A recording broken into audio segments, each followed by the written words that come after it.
Check that out in a second. Good evening, everybody. I'm C Gold, and welcome back to Horror Survivor Livestream. Tonight, I'll be playing some more RuneScape. I'm trying to remember where I left off. I just got the staff and all that, unlocked the fairy rings. I'm not doing the Shield of Arab, even though I really fucking need to just get it out of the way. So we got Twilight's Promised, and then I gotta figure out. I got the Dwarven Cannon set up and everything, and I gotta go, figure out where to use it at properly and all that. So, let's get some stamina potions. Got some higher level folks.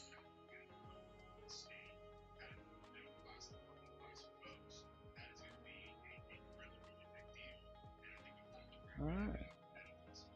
Give me 1 second. Let me check on some other stuff. Oh, and then we'll switch over and do a listen to some Graham Hancock on his most recent podcast.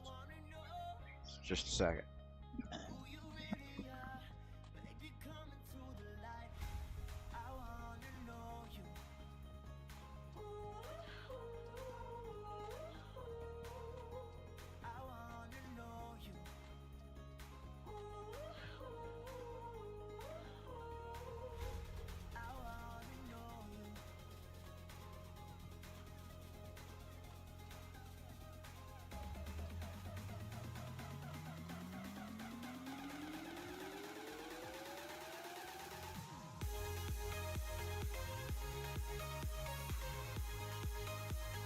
That's a little bit better. Let me slide that bitch on off the screen a little bit.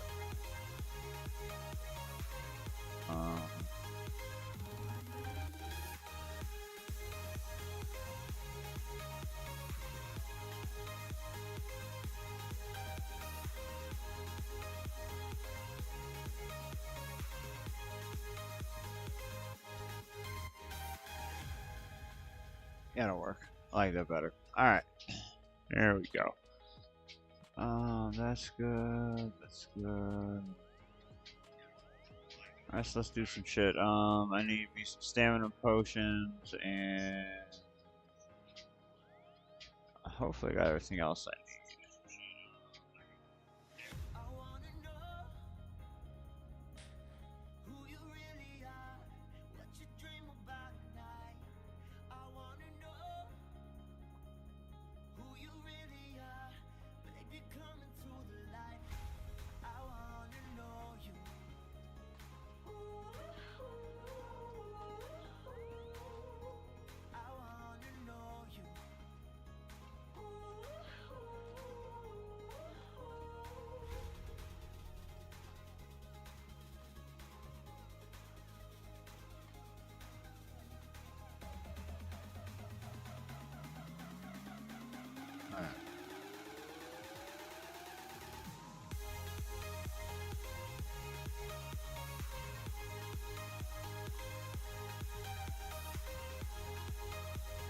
There we go. That should work. Alright, grab the stamina potions.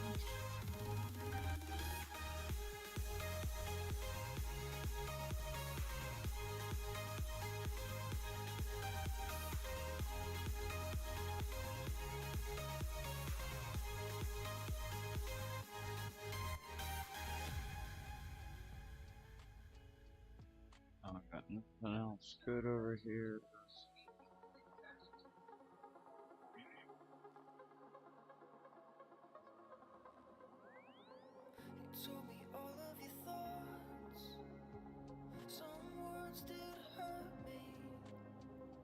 Stop the war for a while, just to hear you speak, to hear your dreams. The lights turned off and we just held each other close, closer. Alright.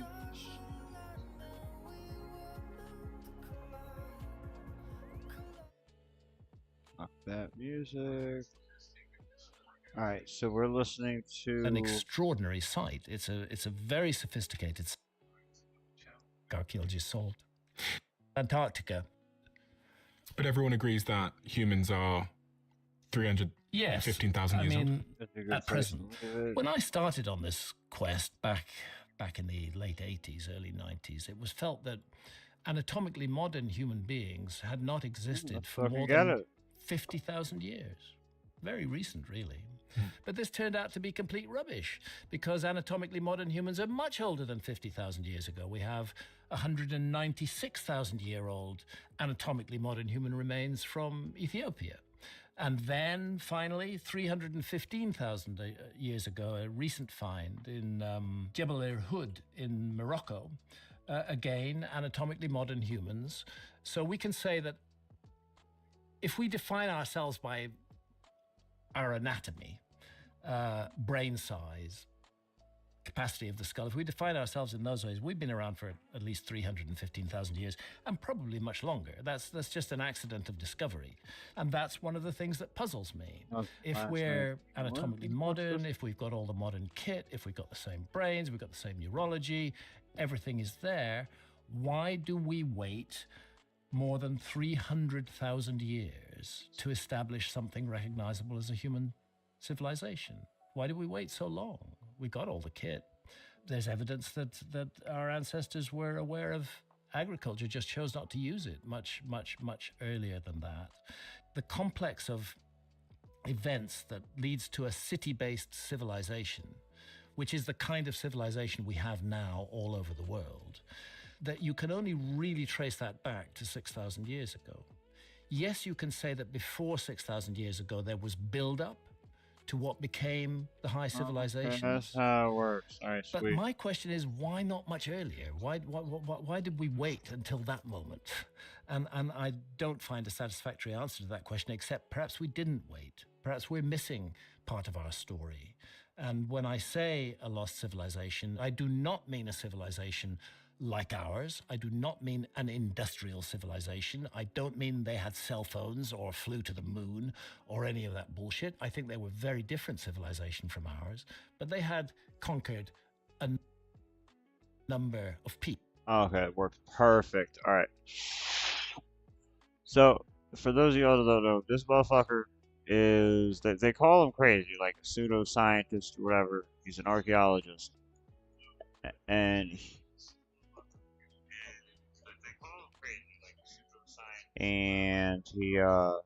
sorry, I didn't realize that bitch is still over there, getting an echo. All right, so I want to say he has a theory that there was an ancient civilization prior to like us. I guess it's probably like the easiest way to explain it. Motherfuckers that don't have any like current understanding of what the fuck's going on.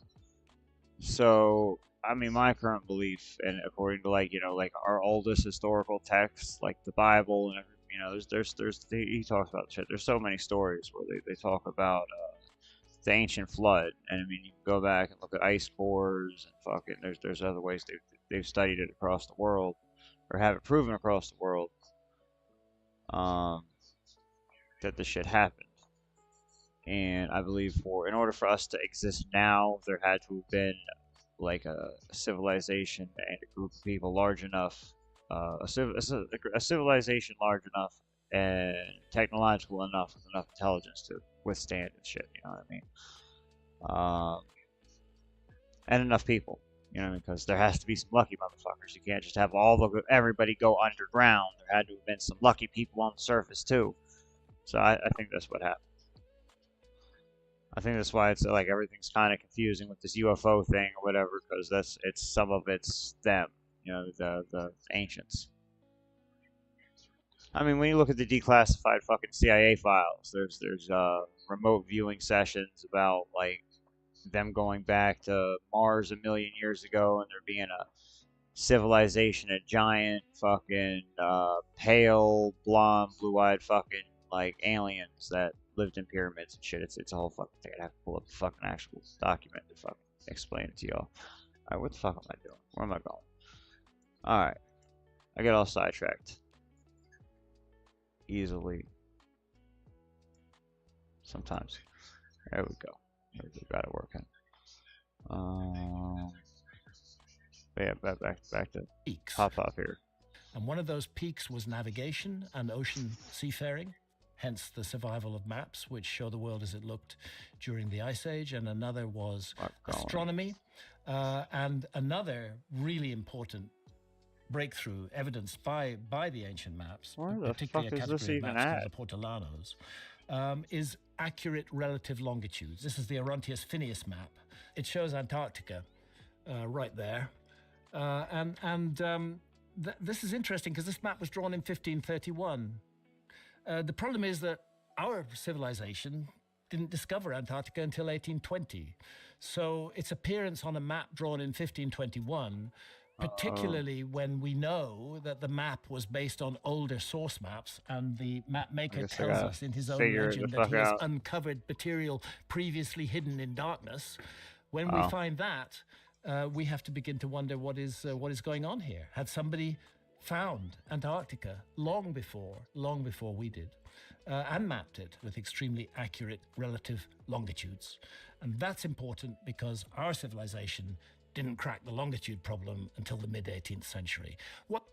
There's a whole lot of shit about that too. Like whole lot of just weird shit like that from like an ancient, possible ancient civilization and shit like that. Like they found like whole hammers and shit like that buried in coal seams, drill bits, stuff like that. So, and I mean we're like 300,000 years old, 350. It's like the oldest one they found so far of us, and that's what they're saying in here. I mean, I think they found one that was a little older. Am I supposed to be talking to homie here? What you got for me? Don't run up on me. Give me a spinach roll, yo. Fucking want that. What that meant was that if you're on a vessel sailing west or east, you might be 300 miles closer to a coastline than you think you are. And suddenly you're on it in the night and you're dead. Once you've got longitude work out, you know exactly where you are. We didn't get that until 1750s, 1760s, thereabouts with Harrison's chronometer. So finding good longitudes on very ancient maps is another puzzle that I don't think archaeology solved.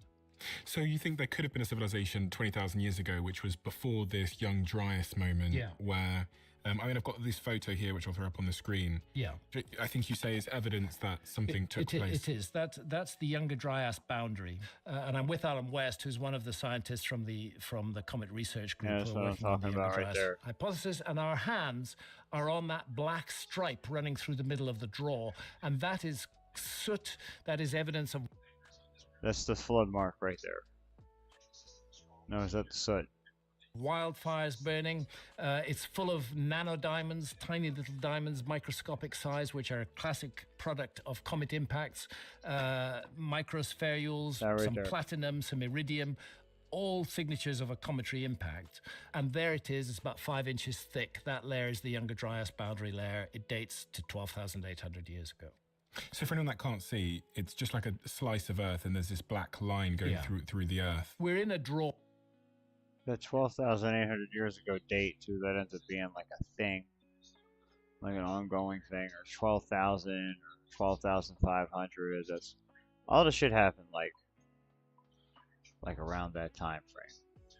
Where the fuck am I going? Sweet. I need to fucking up my prayer anyway, since nobody's online but my one homie's in a high skill like area or something, Iron Man world or some shit. Or here, where a river has cut a channel and it's exposed the sides of the channel, and on the sides of the channel we can see this black stripe running through, and that is precisely the Younger Dryas boundary. And the current hypothesis is, from a lot of archaeologists, is there wasn't a human civilization before this point 12,000 years ago. Correct. But you believe there's strong evidence that there could have been. Yes. So civilization, then, in your definition of the word, how do you define that? A group of people gathering and working together? Fundamentally, it involves the willing organization or the unwilling organization of labor. If you look at a site like... I think this ancient civilization had a different type of tech than we have. Like, you know how everything's based around like oil and you know what I mean? Like we get plastic and fucking cars all run on oil. You know, we use it to heat our house and shit like that, cook with it, all that. I think they had something else. And I mean, when you look at like Nikola Tesla in his works, it's all fucking vibration and frequency. So I don't know. I'm not a physicist, don't know enough about it, but there's something there. There is for damn sure something there. They don't teach us a lot of important shit in school or anything. They don't want us getting ideas. And anytime like someone uses those kind of things or like electrolysis or something like that to make their car run on water, they end up not breathing or whatever for whatever reason. So I think the last dude was like they poisoned me before he dropped dead. It's like, yeah, I believe it. Göbekli Tepe in Turkey, we have it on our timeline here somewhere. It's 11,600 years old. This is really an Oh, this shit's wild too. extraordinary site. It's a very sophisticated site. It's very large. It consists of large T-shaped megaliths that can weigh up to 20 tons. There are precise astronomical. I'm fairly certain this place was a library at one point. I think that these pillars told the story of something important, something we were supposed to remember. That's why they buried it. Because why the fuck else do you bury something if not to preserve it? And if they, were a civilization similar to ours, then it means that they probably had dug in the dirt, learned about the civilization prior to them, and it would assume that we would do the same. So, but what the fuck ever. Anyway, what the fuck am I doing with this little fucking pit? Pop up, go. Pop, come back. Alignments in it. This was not done by 2 or 3 people working together. This was, well, that's the Göbekli Tepe today, covered by a modern canopy to keep, fair enough, to keep the weather off it, because it was previously deliberately buried by its builders. But of course, there's much more around. Hundreds and hundreds more pillars are still underground. We know they're there because of ground-penetrating radar, but they've not been excavated yet. So this was a major project. And interestingly, the people who built Göbekli Tepe, at the time Göbekli Tepe began, there was no agriculture happening there. They were all hunter-gatherers. Mm-hmm. Nevertheless, they did something that archaeologists used to say hunter-gatherers couldn't do. They organized themselves. They made a huge project, they implemented it, and they delivered it, and Göbekli Tepe is not alone. It's one of dozens of sites like that all over Anatolia in Turkey. This was a highly organized, sophisticated hunter-gatherer civilization that was involved in making this place. I'm a little bit confused. So if the Ice Age ended 11,700 years ago, yeah, and Göbekli Tepe is 11,600 years ago, mm-hmm. That means there's a 100-year gap between the end of the Ice Age and something as sophisticated as Göbekli Tepe. Not exactly, No? because dates in this frame, they're not spot-on accurate dates. Some will say the Ice Age ended 11,600. Some will say it ended 11,700 years ago. But the fact is that in this window, the world was warming up again. It was getting better. And that's when this project was created. And the mystery for archaeologists anyway, is that it was hunter-gatherers. And archaeologists are now having to come to terms with that. You see, the idea was you had to have an agricultural community first in order to create projects like this, because that allows people to become specialists. If you generate a food surplus that you can rely on, then you can take people with certain skills and say, focus on that, become an astronomer, become an architect, become an engineer, and we'll support you in doing that. That was the idea, and that was why it was felt that something like Göbekli Tepe couldn't be built until about 6,000 years ago, when there was widespread agriculture. But that turned out not to be true. It was built by hunter-gatherers, but within 1,000 years of it being built, agriculture becomes present in that whole area. Origins of agriculture are definitely earlier than we've been taught. So it's funny because I don't know a lot about the Ice Age, but humans survived the Ice Age. Oh God, yes, we did. It's just. I mean, we kind of wouldn't be here if we didn't survive the Ice Age. That's like the thing people aren't like quite understanding. Like, these things happen, and our ancestors had to have been like there had to have been enough of them, and they had to win the motherfucking luck lottery like a motherfucker, like rolled a straight nat 20 on that shit in order for us to be here. Like, we should all be thankful as fuck. It's an amazing time to be alive, but like, the people that are running like our lives and everything just are keeping us completely enslaved and locked away from all like the important shit. Like right now it's family, you know, our kids, and, you know, nature, all that types of shit. But yeah, we're kind of cooked, extra crisply crackly style. Where do you want to be during an ice age? That's the question. What are my options? If you were around... Oh, there's fucking ruins where these motherfuckers went to too. It was either during this or like for the flood or whatever. But they went underground for whatever reason. They're going underground again now. I think it's called Darankuyu. I think there's shit built. I think that's in Turkey too. There's like 2 or 3 sites over there. They all like 2 of them connect to each other or something.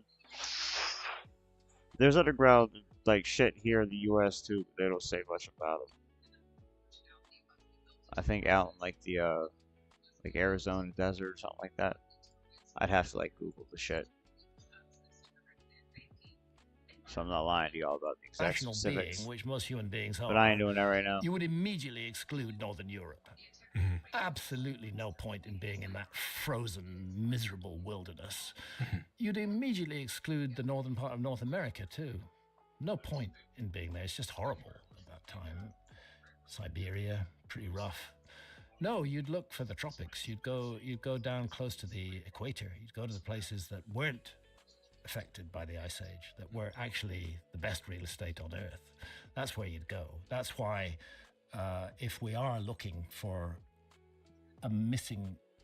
The Amazon. That's what he's going to say. The Amazon, right around that area.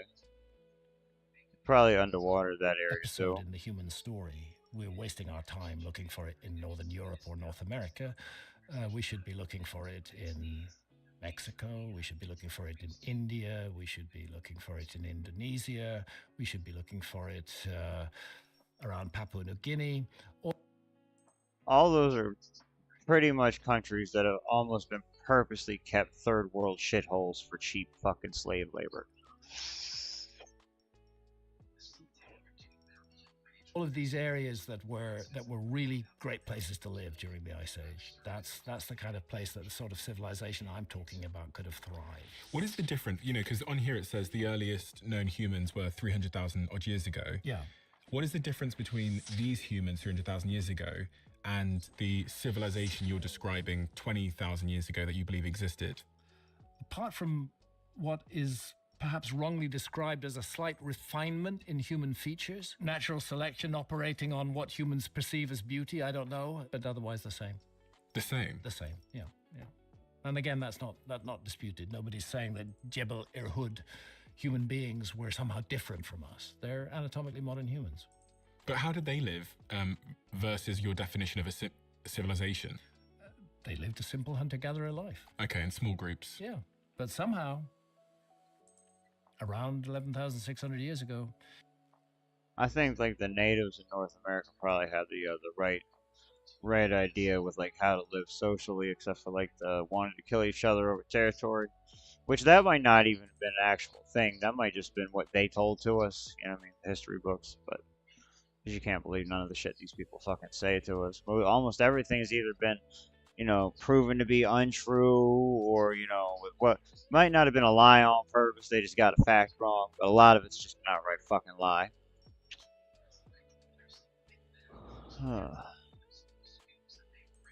People started accumulating monuments that can only be made with large groups and organized labor. You have to have a system. You have to have a plan. You can't build something like Göbekli Tepe without planning it out in advance. You've got to draw it out somehow. There has to be a plan.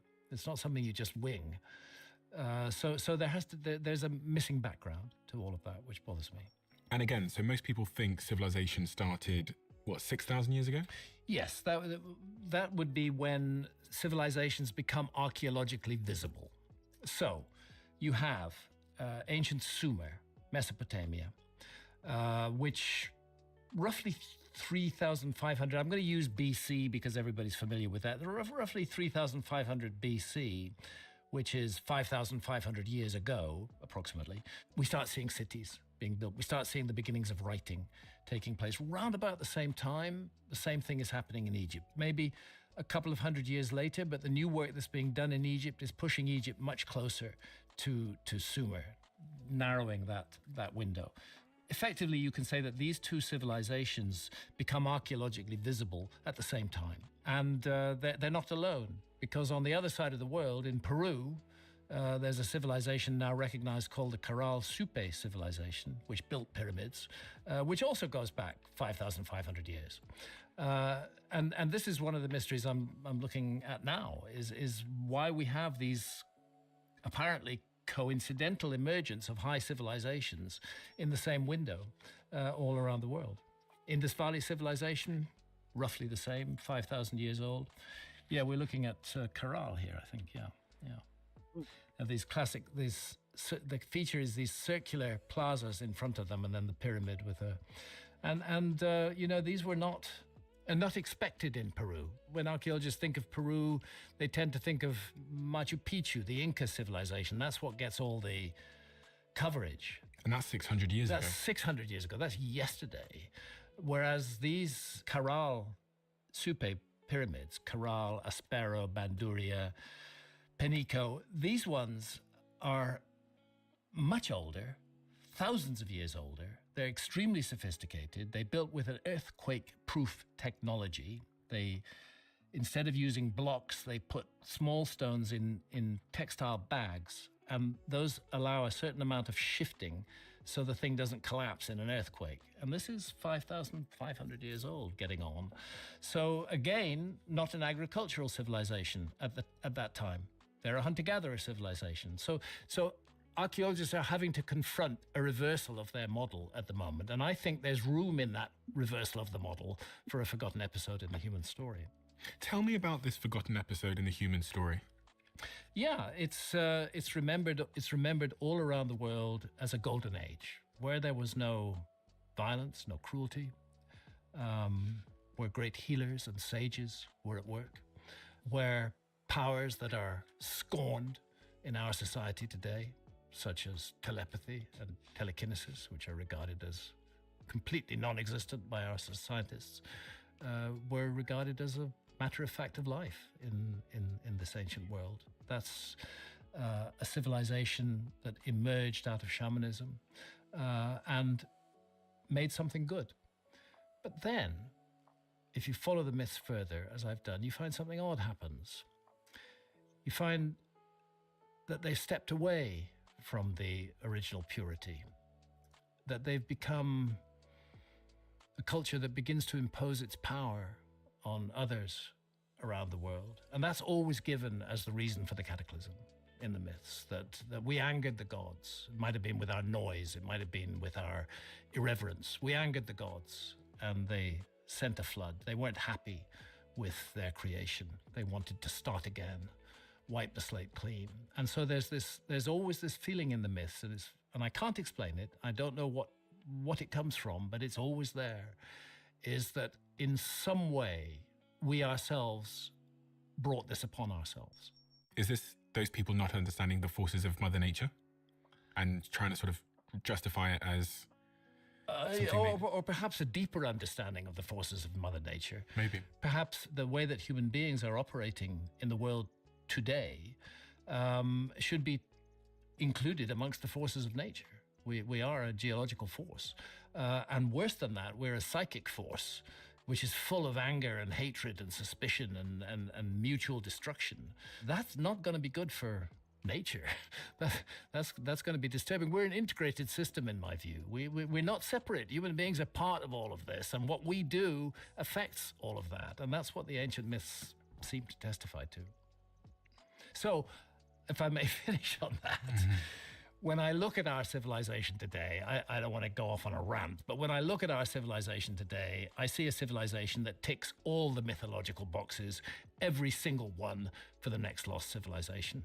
And I envisage a situation 10 or 15,000 years from now when we will be a myth, a fantasy that our ancestors actually could speak to one another on opposite sides of the planet, that our ancestors, they could fly to the moon, they could go to the depths of the ocean. The archaeologists of that time will say, complete fantasy, just made up, never happened. But it did. We're that lost civilization.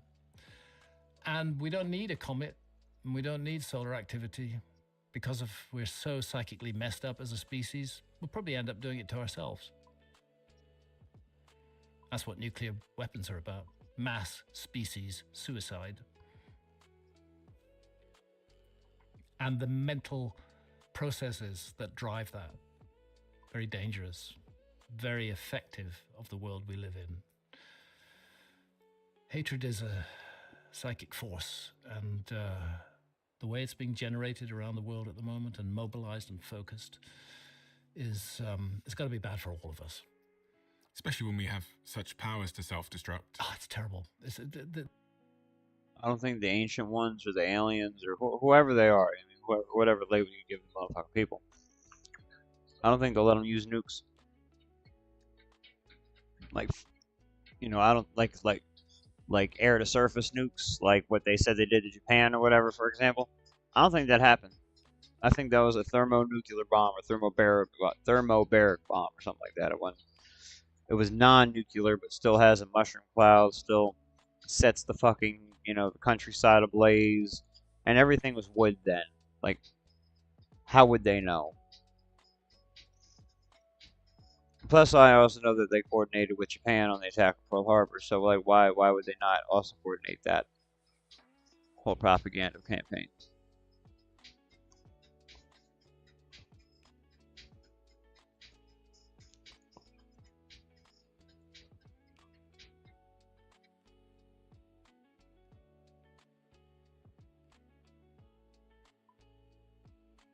Where the fuck am I supposed to be going?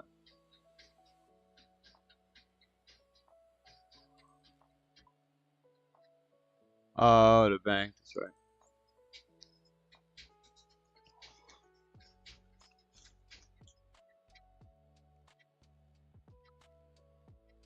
This is what drives me nuts, is looking at the low consciousness level of the so-called leaders on this planet. When I look around the whole bunch of them, I just see very low consciousness individuals who define everything in material terms, who are focused on. This also gets me into trouble, but I think nationalism is something that humanity needs to grow out of. We need to grow out of nationalism. It's just an extension of tribalism.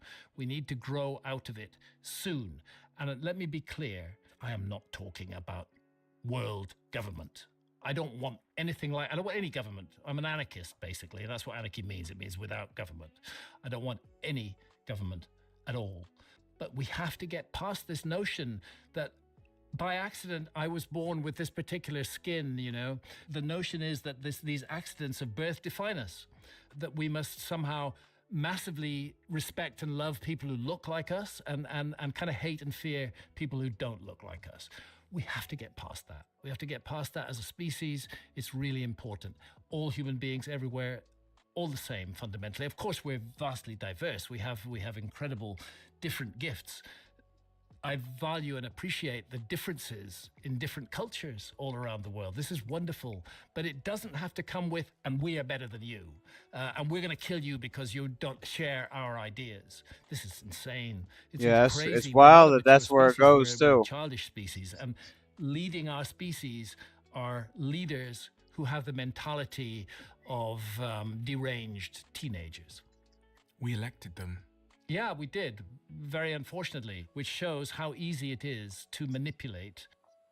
I don't think we elected these motherfuckers.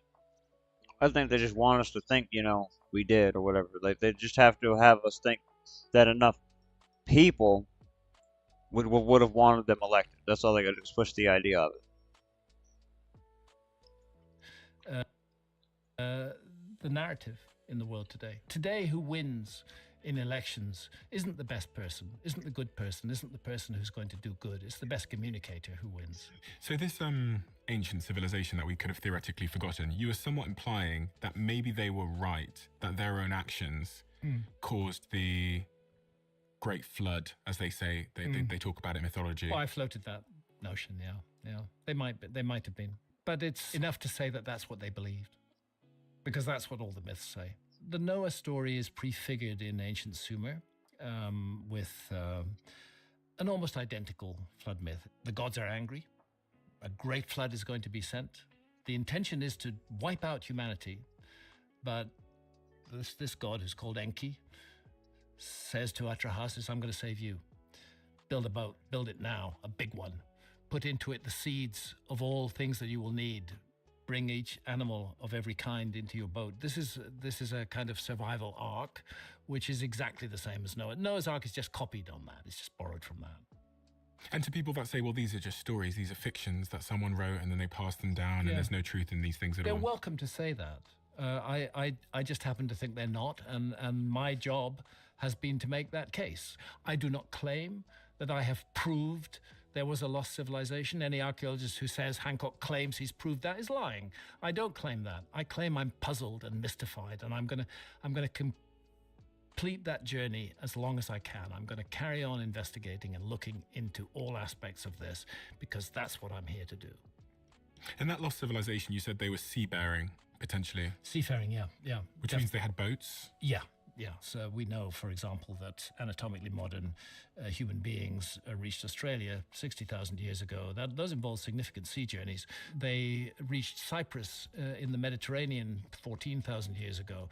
Again, they involved sea journeys, not engine boats, not metal boats. You can do it on quite simple craft. Look at the Polynesians. Look at the vast distances that they explored on outrigger canoes. So yeah, boats, but not our kind of boats. I just don't understand how, if they're traveling the seas in boats, how they aren't classified as a civilization. Well, because according to the mainstream model, which I am trying to provide an alternative to, they never existed. There was no such people. They never did these things. The maps are just coincidences, irrelevance. It's just odd. They put Antarctica, they put a land mass in Antarctica because they felt it would balance the world. That's the theory that's given. And it's just, to me, it's not satisfactory. It just doesn't add up. These things need to be explained. And it's why in every society which wishes to make progress, mavericks, people who go against the grain, no matter how much shit they have to take, are needed. They're needed in our society to provide a balance to this overwhelming mass that science now occupies. Science has now come to occupy the space that religion occupied in many people's minds. And again, I need to emphasize, I'm not against science. Science is about to save my life. I have major heart surgery coming up in 2 weeks' time. I'm not against it at all, but I think it should be one weapon in our armory, not the only weapon. There should be a button just down below here. And if it says subscribed, you're already subscribed. If it says subscriber, that means you're not yet. And if you're not subscribed, were involved. The thing is to make, because the biggest danger was the other people. Once you're up 2 or 3 courses, you fall, you're dead. It's a 52-degree slope. There's no way you're going to stop. You're going to come down, and still every year people die on the Great Pyramid. That's why they've made it illegal to climb it now. So there's that. Then there's the almost perfect alignment of the Great Pyramid to true north. Not to compass north, which is about 10 or 11 degrees off true north, but to astronomical north, real north.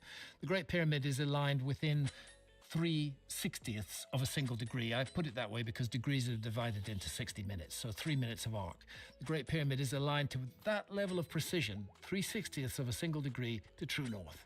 And they've done that on a 6 million ton monument, which is 481 feet high, if you take account of its original height, which has a 52-degree slope, which is filled with internal corridors and spaces, grand gallery, the ascending, the descending corridors. All of this is extremely difficult to do.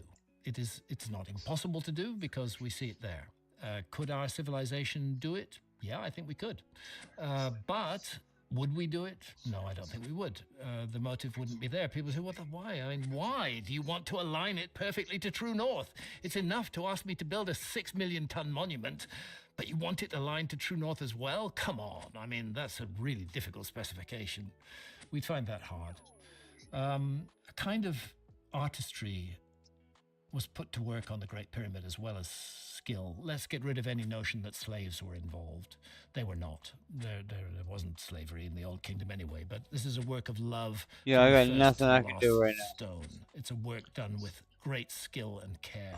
It's a beautiful and extraordinary thing, both inside and out. It sits almost exactly on latitude 30, which is 1/3 of the way between the North Pole and the equator. And it incorporates the dimensions of the Earth on a scale of 1 to 43,200 in its own dimensions. So if you take the height of the Great Pyramid and multiply it by 43,200, I'll explain why that number matters. Multiply it by that number, you get the polar radius of the Earth.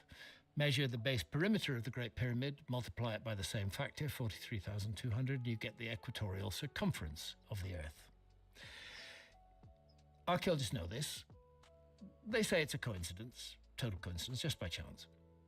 However, I could agree with them, actually, if the scale was not 1 to 43,200. But the fact that it's 1 to 43,200 changes everything, because that belongs to a sequence of numbers that is found in ancient mythology all around the world. And those numbers are all multiples of the number 72. And I mentioned at the beginning of our discussion the book by the great historian of science, Giorgio de Santillana, professor of the history of science at MIT. He was the first to identify that these numbers and the imagery that go with them derive from a phenomenon called the precession of the equinoxes. I better explain that a little bit. The precession of the equinoxes. Everybody's heard the song, "We Live in the Dawning of the Age of Aquarius." I'm sure you've heard that. No comment. We live in the dawning of the age of Aquarius. That's astrology. At the moment, and for the last 2,000 years, on the spring equinox, the sun has risen against the background of the constellation of Pisces. That's the age of Pisces. We live in the age of Pisces. It's not an accident that the early Christians used the fish as their symbol. The next constellation on the zodiac, when you go backwards around it, is Aquarius. And the precession is actually caused by a wobble on the axis of the Earth. I'm going to pretend that this is the Earth. Okay. And instead of just doing this, while it's doing that, it's also doing that. It's wobbling. And that affects the rising time and season at which particular stars rise. It affects two things noticeably. One thing it affects is the pole star. At the moment, the pole star is Polaris. The pole star, this is astronomical north. It's the star towards which the extended north pole of the Earth points most directly. Okay. At present, it's Polaris. It hasn't always been Polaris. 4,000 years ago, it was Thuban in the constellation of Draco. That's because the Earth's axis is doing this. At the horizon, it does the same thing with the zodiacal constellations. We shift gradually through each constellation, lasts about 2,000 years in each constellation. The great year where we come back to square one is just under 26,000 years, 25,920 years is the convention that's applied in ancient mythology. So the fact that one of those numbers is the scale used to encode the dimensions of the Earth in the Great Pyramid cannot be accidental, in my view. It's a deliberate choice. If it was 1 to 57,000, I wouldn't pay attention to it. If it was 1 to 21,000, I wouldn't pay attention to it. But 1 to 43,200, that's the number of syllables in the Rig Veda, for example. You find this all over the world, everywhere. So what does that imply or suggest? What it suggests is that incorporated into the building of the Great Pyramid was knowledge that was not supposed to have existed 4,500 years ago. In fact, knowledge that was not supposed to have existed until 2,000 years ago. Hipparchus of Alexandria is the Greek who was supposed to have discovered precession, but the incorporation of precession in the structure of the Great Pyramid says to me that that knowledge is much older. It was already old then. I really want to make sure I'm clear on this precession thing because I'm not super clear. Yeah. What does it mean, precession? It means that there's a certain star pattern that we see once every 20,000 years? It precesses, it goes backwards. Okay. The direction through the zodiac is forwards in the normal year, but in the long-term year, because of the wobble, the sun rises against the background of the spring equinox. The sun rises perfectly due east. It always does. It also rises perfectly due east on the autumn equinox. On the summer solstice, the sun rises in the northern hemisphere north of east. and south of east on the winter solstice. The key moment for the ancients was the equinox. It was considered to define the character of the year, and what defined it was the constellation that housed the sun, that was the house of the sun. Okay, so the star pattern. Yeah, Right. a zodiacal constellation. The constellations of the zodiac lie along what is called the ecliptic, the path of the sun. Okay. Okay, the Earth, the Moon, we're all on the ecliptic, within a few degrees above or below it. And therefore, these are constellations that we can see the sun against the background of. Mm-hmm. Constellation like Orion, you'll never see the sun against the background of it. You're only going to see it against the background of the zodiacal constellations that lie on the so-called path of the sun. And those are the 12 familiar constellations of the zodiac. And as I say, we're living in the age of Pisces right now. And according to ancient astrology, we're going to be making the transition into Aquarius within about the next 150 years. The sun will have left Pisces and will be rising in Aquarius. So actually the song is true. We do live in the dawning of the age of Aquarius. The only question is whether that means anything or not. The ancients thought it did. We think it doesn't. I'm not sure who's right. So I'm going to repeat this back to you to check if I've got it correctly, but I suspect I might not have. Within the design of the pyramids, there was a number, which you said was 43,200. It's a scale. It's a scale. It's a scale that's used for the height and the base perimeter of the Great Pyramid. Base perimeter, measure 4 sides, add it together, height, the actual height of the Great Pyramid. It's true original. All right, folks. I can't do it. I can't do it tonight. It's too late. I'm gonna have to come back in tomorrow and play this motherfucker earlier in the day. So I'm falling asleep. So I'll get up with y'all tomorrow. I promise y'all I will do better. Play for longer. Sorry, tired. Please hit that subscribe button for me and the like button too. And I appreciate you guys watching. And remember, don't trust your government. These corporations don't give a fuck about us. Nothing's going to change unless we do something about it. See y'all later.